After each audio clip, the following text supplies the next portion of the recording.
Hello, everyone. You're all very welcome to this information session about the 2026 summer school, and hopefully we'll get through everyone's questions this evening in the next half hour or so. I'm going to talk a little bit about the summer school and what it aims to do, and um, yeah, and then I'll be taking questions. I'm just going to share the screen here with the information. So this is the page on our website. Um,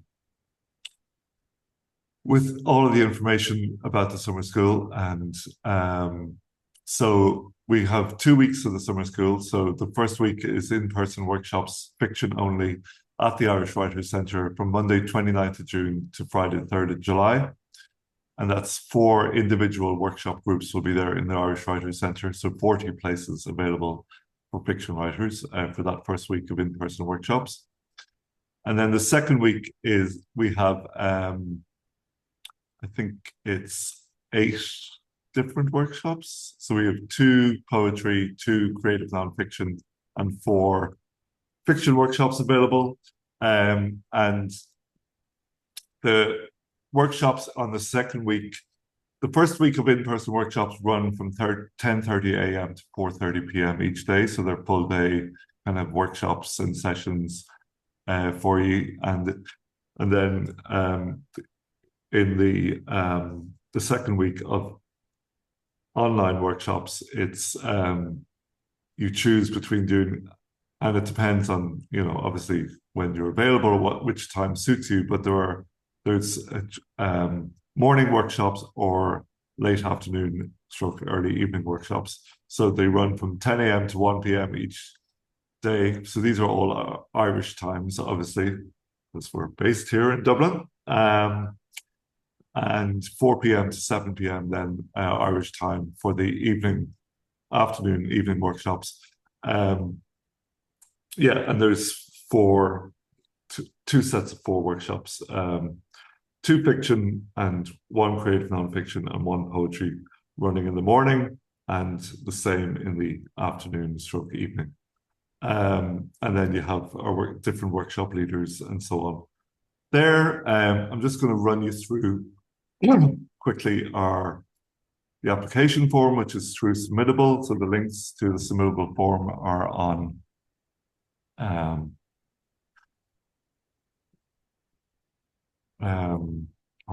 the website page. And then, sorry, are you? Sorry, I'm not. Is everyone seeing the Submittable form now? Yep. Yeah. So just that, it's then to see, you just enter your name, your email address, your phone number. Most of the answers are required. You have to answer each of the questions. Just go down through the submittable form. So we ask that you've read all of the information about the summer school on our website page. So obviously recommend that you do read all that information before you apply. And then we're just making sure that you have read that and you understand how the workshops work. Which essentially most of the workshops, their focus is on providing you with an opportunity to share your work with other writers and to get feedback, and with the workshop leaders, and to get feedback on your work throughout the week. And then there are other kind of sessions built in that, but I suppose everything that happens in the week is built around the work that is submitted by the participants, and the whole kind of everything is kind of taken. That's the starting point for the week, and the main focus through the week will be on kind of responses to and the questions that arise through the discussion around each participant's the work that each participant has submitted to the workshop in advance. So we ask you that you understand all that. We ask you to provide a cover note, and we give you some details of what your cover note should look like. We're asking you to introduce yourself, what do you like to read, what do you like to write about, and give as much detail as you can about your current writing projects and any previous writing workshop experience. And that, I suppose that just, so your applications will be read by the workshop leaders. So they are trying to get a sense of who you are, what your interests are, where you are in terms of the development of your work. And they'll be looking at this and kind of seeing, well, can I help this person? How can I help this person? And how will this person fit in with the group of people that the workshop leader is trying to put together for the workshop week? And then, so this next question is really important, I suppose, to help the workshop leader understand where you are at with your work. So I really encourage people to give as much detail as possible here, to really think about what it is that you're looking for help with from the workshop. What are your expectations? What are your hopes for the workshop? What are the things you struggle with in your writing that you're coming to this workshop hoping to get some help with? I mean, and I suppose it gives the workshop leader a clear sense of, can I help this person or not? Will I be in a position to help them? Or do I feel that they'll benefit from this workshop week with me and the group? And then on each workshop, so there's obviously a fee for participating in the workshop. There's a concession rate allowable for anybody who is on wage or on low income. So anybody who is that just needs to tick this box to let us know, and then we'll adjust the rates that you'll be expected to pay accordingly. So it's just a matter of simply ticking that box if you qualify as somebody for that concession rate. And then on each workshop, we try to provide at least one free place for somebody who would otherwise not be able to afford it. And so we're asking you if you want to be considered for the free place, and then we're asking you to tell us why you would benefit from the free place in the next question.